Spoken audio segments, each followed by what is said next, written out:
This video is sponsored by NordVPN. Protect yourself from security threats by either clicking the link in the description below or going to nordvpn.com/simplehistory or use the promo code SIMPLEHISTORY and get a staggering 75% off NordVPN, which is only $2.99 a month, plus you get an additional month free. The Bob Semple Tank. It seems that history has taught us two things about tank design. One, never design a tank in haste.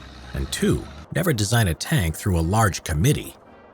But the worst case is to do both like the British did with the Tog tank. This was a tank hurriedly designed by the Special Vehicle Development Committee in 1939 to fulfill a need for a superior British heavy tank that was made a top priority as war with Germany was now becoming a distinct possibility. The resulting tank, the Tog-1, was brilliant, innovative, powerful, and lethal if it had been designed and deployed at the end of World War I 20 years earlier.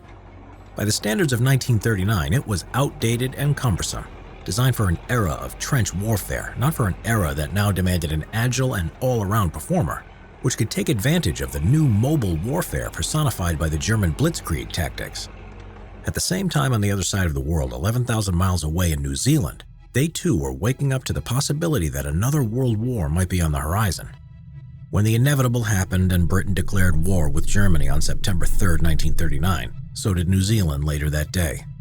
Then, when Japan entered into the war in December 1941 with the attack on the USS base at Pearl Harbor, New Zealand came to a sudden and awful realization. In World War I, New Zealand had patriotically sent troops to fight and die for an ideal on battlefields from the Middle East to France. But World War II was going to be a totally different war for the New Zealanders. As Japan had now joined the war, there was a real possibility that geographically isolated New Zealand might be invaded. Right from the start of the war, New Zealand had realized they had a deficiency and need in all categories of modern weaponry, including ships, airplanes, and tanks. And they knew their allies could not necessarily make up these desperate shortfalls, as they had urgent needs of their own.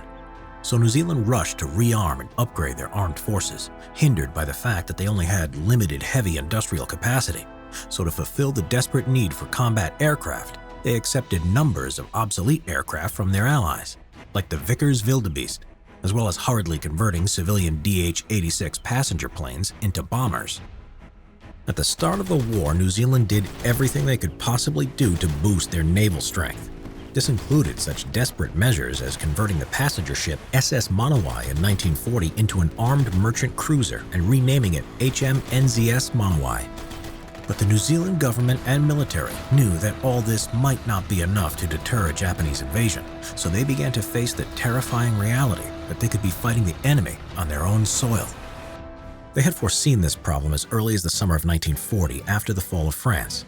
So they had then turned to Bob Semple, the Minister of Works, who was known as a no-nonsense kind of man.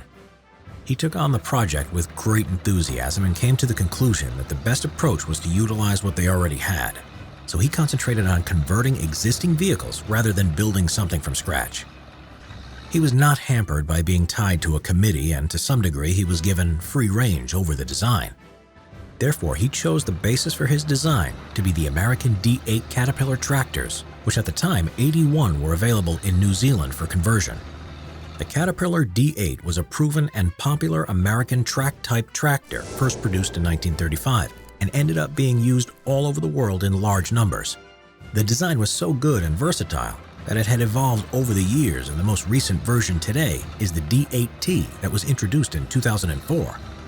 So it was a sound choice for conversion, and Bob Semple proposed designing conversion kits that allowed the current fleet of tractors to be used in their intended role in supporting construction projects, but could be converted into combat tanks at a very short notice. The concept was indeed ingenious, but when a few test conversions were publicly paraded, it was widely ridiculed by both the press and the general public, and many wrongly thought the bolted-on armor was just normal corrugated roofing. What he had actually created was a tank with 0.31-inch armor plate with half-inch manganese-rich corrugated steel plate welded on, armed with multiple legendary brand light machine guns pointing in all directions and a sturdy commercial tractor beneath it, all with a 127 horsepower engine. It was planned for the tank to have a 37mm gun, however such an armament could not be obtained in time, and instead a Bren gun took its place. All this was readily available, but sadly this did not make the design any good. In fact, it was one of the worst tanks ever produced. The New Zealand Army referred to it as a mobile strongpoint, which was a pretty accurate description for what it might be good for. As a tank, it was deficient in virtually every department, apart from ease of manufacturing. The tank was most often referred by the people as the Semple Tank. A likely tank the Semple would have met in combat at the time was the Japanese Type 95 Ha-Go light tank, which was the ideal tank to use in an amphibious assault on New Zealand due to its lightweight, mobility, and its compact size. The Type 95 could easily out-accelerate the Semple tank. It was much faster, capable of achieving speeds of 28 miles per hour compared to the Semple's speed of just 7.5 miles per hour.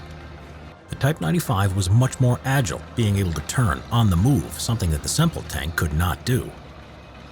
And furthermore, the Semple's agility was hampered by its height of 12 feet, which meant that when it was on bumpy roads or crossing ditches, it was in danger of toppling over.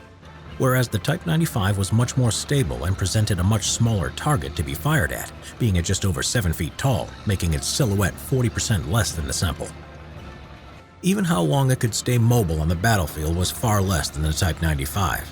The Semple tank only had an operational range of approximately 99 miles, whereas the Type 95 could do 30 more miles than that before needing refueling. In armament between the two, it was very one-sided. The Semple had 6 .303 caliber Bren light machine guns, one in the turret, one in the rear, one on its left-hand side, one on the right-hand side, and 2 forward-facing, which was only good for destroying trucks and engaging infantry. But it was an unstable platform. Gunnery was only effective when moving at low speeds on flat surfaces or when stationary, with the added problem that the Bren guns only had 30-round magazines and would need changing constantly during a firefight. The Type 95 was far from perfect when firing on the move, but was better than the Semple and boasted a dedicated anti-tank 37mm gun that would be able to easily penetrate the Semple's composite armor. The designer himself claimed the armor could only withstand anti-tank shells of up to 20mm. The Type 95 also had 2 useful medium machine guns, one front-facing, the other covering the rear of the tank. They would struggle to do any real damage to a tank like the Semple, but it was not what they were designed to do. Their role was to engage infantry or very light armored vehicles. Who knows what would have happened if the Bob Semple tank would have been mass-produced and had met something more powerful like the Type 97 medium Japanese tank, or had been deployed to the European theater and met a Panzer III. Ironically, Bob Semple had said about the tractor tank project, "If this country is going to be invaded, we need to have equipment as good as that of the other fellow, if not better." In that respect, his tank failed miserably, but many, including himself, felt proud of what he had achieved, as they felt at least they tried to do something during their country's darkest hour. Only 3 were ever built, and in 1942 they were converted back to being tractors as the Allies' Valentine tanks and locally produced Bren gun carriers became available and the threat of Japanese invasion had subsided. Comparison of Bob Semple Tank to NordVPN. The Bob Semple Tank would have been ineffective at protecting New Zealand, but what can protect you from security threats is NordVPN. The Bob Semple Tank had very weak corrugated armor and a high profile, but NordVPN has a strong protective shield with its military-grade encryption, letting you browse without a trace and prevent companies collecting your personal information. As we saw, the Bob Semple's speed was very poor, unlike NordVPN, which is super fast. Only one Semple tank was reportedly deployed into service in the Pacific Theater, beyond its country of manufacture.